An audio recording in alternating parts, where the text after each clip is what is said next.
Est-ce qu'un bon pratiquant de ninjutsu peut consommer de la viande et des sodas?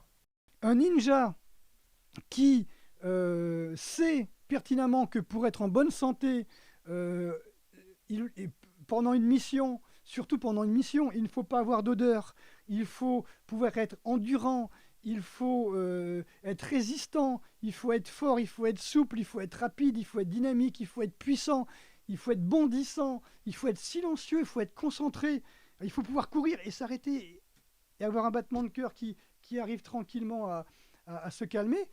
Ça peut pas être quelqu'un qui va boire de coca, fumer une clope et manger un steak frites, quoi. Je veux dire, au Japon, c'est impensable. Ce qui est extraordinaire, et je suis content de vous permettre de me le dire, de me le faire dire, c'est que si demain un Français de 40 kilos va au Japon pour faire du sumo, on va lui dire, mon petit coco, il faut que tu prennes 100 kilos. Et le gars, on va lui faire manger du poulet avec du poisson, avec du soja. Là, il va être d'accord, le Français. Par contre, si on lui dit, s'il va au Japon en faisant 110 kilos et il va à Igaweno en disant je vais faire du ninjutsu, il dit ok, tu vas grimper aux arbres, tu vas grimper au château d'Igaweno, et pour ça, il faut que tu perdes 65 kilos. Le gars, il va dire non, je suis pas d'accord. Moi, je veux pas me mettre au régime. Je veux bien bouffer pour peser 130 kilos, mais je veux pas maigrir. Je veux pas me priver. Donc c'est une aberration. Les ninjas pèsent 60 kilos. C'est la définition même du ninja. Mais ils ne pèsent pas 60 kilos par hasard. Ils pèsent 60 kilos parce qu'il faut se suspendre par les mains au plafond. Il faut grimper aux arbres, il faut grimper au château, il faut pouvoir... Alors le mec qui me dit, moi je fais du ninjutsu, et qui fait 110 kilos, bah, il prend le grappin que j'ai utilisé tout à l'heure, et je lui dis, maintenant tu vas prendre tes 110 kilos et tu vas le grimper sur 5-6 mètres, sur une petite corde qui est grosse comme un doigt. Le gars, il pourra pas, il va se cisailler les mains. Il va s'étrangler, il va se faire un garrot, il pourra jamais soulever sa carcasse. C'est impossible. Il y a mille raisons, hein. Comme je disais, il y a mille raisons. Le stress oxydatif,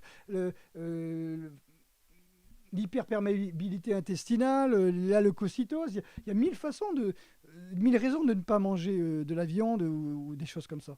Il y a mille raisons. L'hyperacidité, par exemple, avec tout le cortège d'arthrite, d'arthrose, de maux de tête, de, de voilà, enfin, il y a trop de raisons. Il y en aurait des millions de raisons à expliquer pourquoi il ne faut pas manger de viande. Et, voilà, surtout quand on veut faire du sport et surtout quand on veut faire du ninjutsu. Un sportif qui mange de la viande acidifie son sang alors que l'entraînement lui-même acidifie son sang. Pourquoi acidifier deux fois son sang? Quelqu'un qui doit courir la nuit avec un sac à dos pour faire une mission, dans le stress oxydatif de la mission, euh, plus la course, plus le repas acidifiant, il acidifie 3 fois son sang. Donc il fait de l'ostéoporose, il est en train de manger son calcium, il est en train de manger ses minéraux, il se déminéralise. Qui veut dire déminéraliser veut dire aussi se déshydrater. Donc il attaque sa muqueuse intestinale. Alors, voilà, je ne vais pas vous faire un cours là-dessus, mais c'est un suicide. C'est un suicide. Alors les gens, ils vont me dire, ouais, mon grand-père, il faisait ça. Ton grand-père, il n'avait pas la Wi-Fi. Ton grand-père, il mangeait pas McDo. Il mangeait des animaux qui n'étaient pas vaccinés. Il mangeait des légumes qui n'étaient pas ionisés, c'est-à-dire irradiés. Et OGM.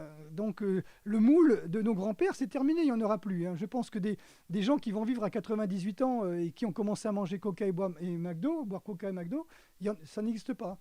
Je ne pense pas qu'aux États-Unis, on trouve des centenaires qui boivent Coca, enfin qui ont bu toute leur vie Coca et qui ont mangé des McDo toute leur vie.